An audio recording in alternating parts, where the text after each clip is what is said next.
किसान भाइयों, मैं अवतार सिंह हूँ और मेरा आज आपको बताने जा रहा हूँ जो धान की बुआई है वो बड़े आसान ढंग से और प्राकृतिक ढंग से कैसे की जाए। तो हम आज पंजाब के डिस्ट्रिक्ट कपूरथला के तहसील फगवाड़ा के गांव उच्चा पिंड में हैं, जहां पर आप देख रहे हो कि जो हमारी गेहूं की फसल कट चुकी है और हमने जो ये नाड़ है गेहूं का उसका भी संभाला कर लिया है। तो इसकी तूड़ी बनाने के बाद आपको यदि आपने खेत को लेज़र लेवल नहीं करना है तो आपको क्या करना है, कोई इसकी जुताई नहीं करनी है खेत की। तो आपको करना क्या पड़ेगा, आपने मान लीजिए कि आपने बुआई करनी है आज 17 मई है 2021 और आपने जो बुआई करनी है वो आप 22 को करना चाहते हैं, 22 मई को। तो आप ऐसा करिए, आप इसका जुताई करने की ज़रूरत नहीं है खेत की। तो पानी लगाइए, इसको रौनी कीजिए। पानी लगाने के बाद जिस दिन बत्तर आ जाएगा खेत में तो ट्रैक्टर इसमें चलने लगे। थोड़ी थोड़ी जो आप ट्रैक्टर की गुल्ली है वो दबी हो तो कोई बात नहीं, दबती हो कोई बात नहीं। तो आपने क्या करना है, ट्रैक्टर के पीछे पटेला पाना है। जो पटेला है ना वो बहुत ज़्यादा भारी होना चाहिए। कैसा होना चाहिए, जिसके साथ आप कद्दू करते हो, पडलिंग करते हो। तो उसके दोनों तरफ आपने थोड़ा सा वजन रखना है, 1-1 क्विंटल के करीब वजन रखना है।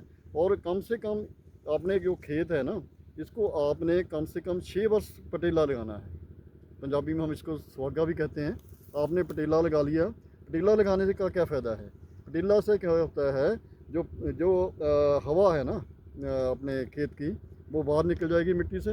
तो जो धान की ज़रूरत है, धान के पौधे की मुढ़ली ज़रूरत वो उसमें पूरी हो जाएगी। जो धान का पौधा है वो कैसे, यानी कि प्राकृतिक ढंग से कैसे चलता है वो भी समझने की ज़रूरत है। जो धान का पौधा और जो गेहूं का पौधा या मक्के का पौधा या गन्ने का पौधा, इसकी जो मुढ़ली ज़रूरत है, जो फर्स्ट स्टेज पर इसकी क्रिटिकल स्टेज पर इसकी ज़रूरत है, वो बिल्कुल एक दूसरे से बिल्कुल बखरी है, अलग है। तो जो धान का पौधा है वो उसका जो जड़ क्षेत्र है, रूट जोन है, वो मांग करता है हवा मुक्त वातावरण की। और जो गेहूं है और मक्का है और गन्ना है जहाँ कपास है वो मांग करता है हवा युक्त वातावरण की, उसका जो जड़ क्षेत्र है। तो जो धान है वो असल में क्या है, हमारा जो क्षेत्र है जी, जैसे पंजाब है, हरियाणा है, जहाँ इसमें इसकी जो इस खित्ते की फसल नहीं है।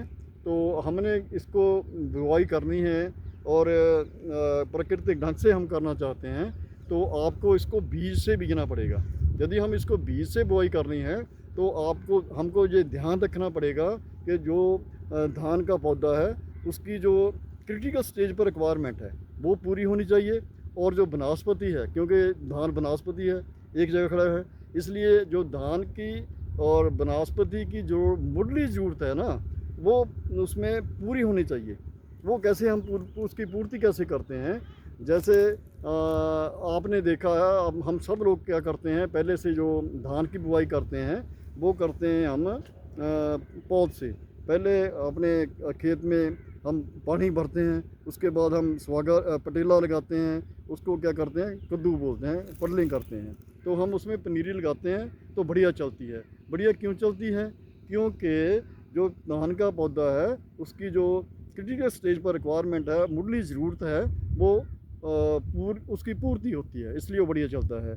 दूसरा तरीका क्या है, यदि हम देखें कि नेचर में जो डिस्पर्सल ऑफ सीडलिंग नहीं है, कहने का मतलब है कि कभी भी जो नेचर है या कुदरत है या प्रकृति है वो कभी भी पौधे को एक जगह से उखाड़ कर दूसरी जगह पर नहीं लेकर जाती है। तो इंसान ही है जो ऐसे करता है, पौधे को उखाड़ के लगाता है।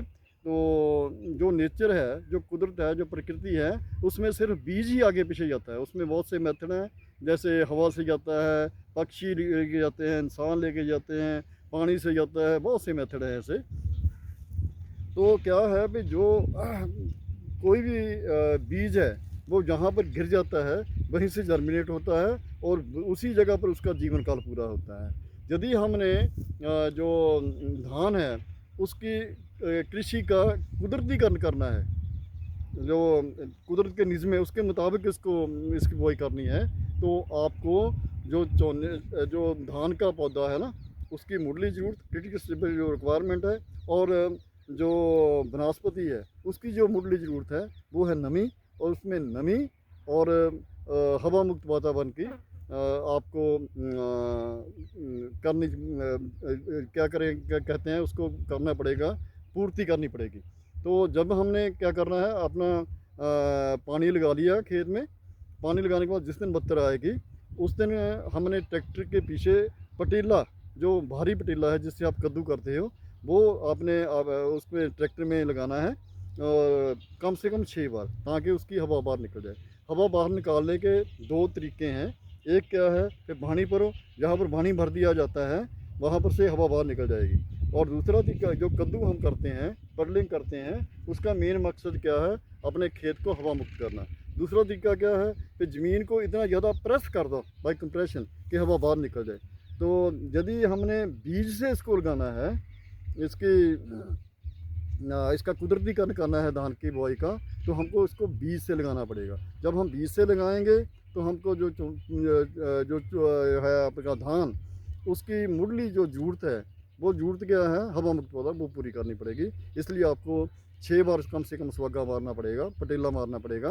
तो जब हवा बाहर निकल गई, उसी वक्त आपने अपने ट्रैक्टर के पीछे धान बोने वाली, बिजाई करने वाली ड्रिल मशीन लेनी है। उसमें 8 किलो बीज डालकर और आपने क्या करना है, उसको ड्रिल कर देना है। ड्रिल करने के बाद आपने फिर जो पहले वाला पतीला है, उससे उसके ऊपर से जो बाहर रखा है वो उसको उतार कर आपने 2 बार फिर पतीला लगाना है।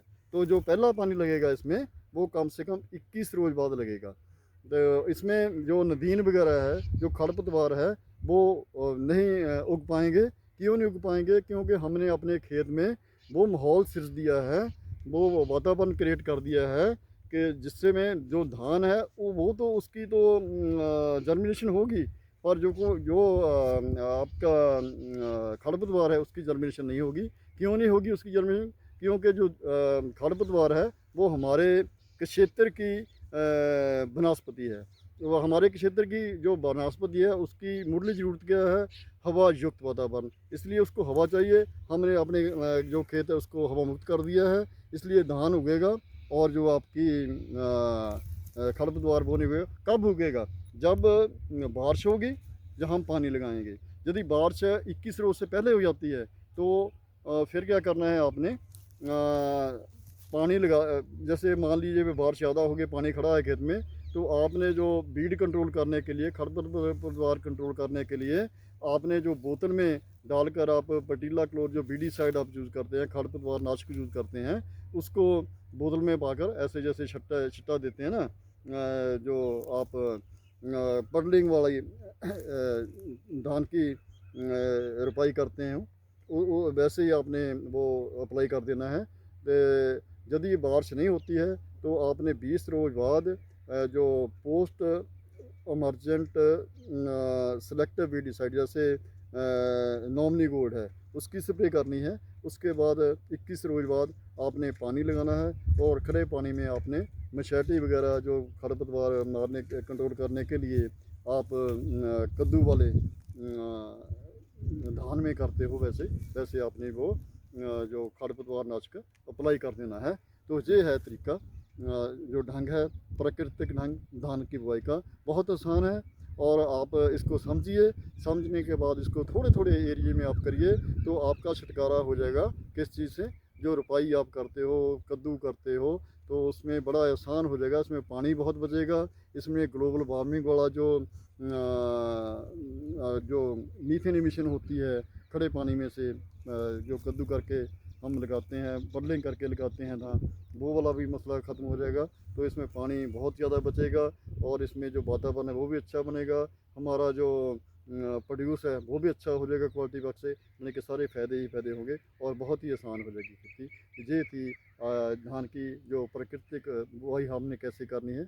बहुत ध्यान रखना है कि जो धान का पौधा है उसकी मुढ़ली ज़रूरत, और जो वनस्पति है, क्योंकि जो धान है वो वनस्पति है, उसकी मुੱਢਲੀ ज़रूरत क्या है, पानी नहीं, उसकी नमी है। ये दोनों का ध्यान रखोगे तो आपको जो ये प्राकृतिक ढंग है, हवा मुक्त, नमी युक्त, पानी मुक्त और लेप मुक्त जो धान की बुआई है वो आप कर पाओगे, बड़े अच्छे रहोगे। और इसको हमने नामकरण किया है इंग्लिश में ESR। ESR का फुल फॉर्म है एनारोबिक सीडिंग ऑफ राइस।